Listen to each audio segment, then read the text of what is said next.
और आज मैं आपसे बात करना चाहता हूं कि यदि आपके मन में किसी भी विषय को लेकर कोई भी संदेह है और आपको समझ नहीं आ रहा कि क्या करना चाहिए, तो आप ये काम करें जो परमेश्वर का वचन हमें सिखाता है। हम लोग देखते हैं मत्ती रचित सुसमाचार उसके 11 अध्याय में यूहन्ना के विषय में, यूहन्ना बपतिस्मा देने वाले के विषय में। यूहन्ना बपतिस्मा देने वाला इस समय जेल में है और वहां उसके मन में ये संदेह उत्पन्न होता है यीशु मसीह के प्रति कि जो आने वाला है, जिसकी हम बाट जो रहे हैं, जिसके विषय में बाइबल में लिखा है, क्या वो यीशु ही है या फिर कोई और है, या फिर हम किसी और की बाट हमें जोहनी चाहिए। इसलिए उसने एक काम किया, उसने अपने चेलों को बुलाया, अपने चेलों को यीशु मसीह के पास भेजा कि यीशु मसीह से पूछो क्या तो वही है जो आने वाला था, कि हम किसी और की बाट जोएं, क्या कोई और है जो आने वाला है। तब यीशु मसीह ने यूहन्ना के चेलों को कुछ चमत्कार दिखाए और उनसे कहा जो कुछ तुमने देखा है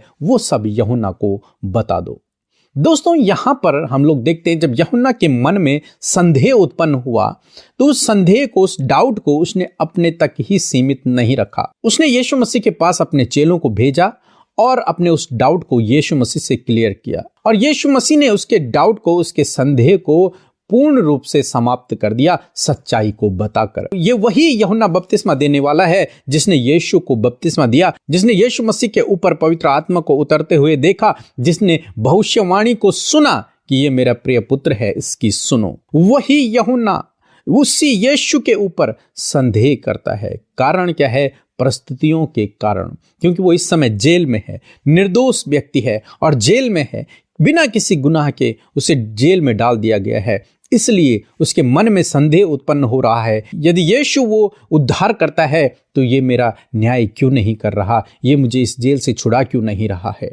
इस प्रकार के डाउट हो सकता है उसके मन में आए। इसलिए उसने यीशु से पूछा कि क्या तू वही है जो आने वाला है। दोस्तों, आज शाम में मैं आपको उत्साहित करूंगा, यदि आपके मन में किसी भी प्रकार का संदेह है किसी भी विषय को लेकर, तो आप प्रभु यीशु मसीह के सम्मुख जाए। वो आपके डाउट को क्लियर करेंगे, वो आपके संदेह को दूर करेंगे। यदि मन में कोई भी विचार है, कोई आपके विचार को, उस डाउट को दूर नहीं कर पा रहा है, तो आप यीशु के पास जाएं, उससे प्रार्थना करें। वो आपकी प्रार्थनाओं को सुनेगा, आपको उस डाउट से, उस संदेह से आपको बाहर निकालेगा। सो प्रभु आपको इस वचन के द्वारा बहुतायत से आशीष दे।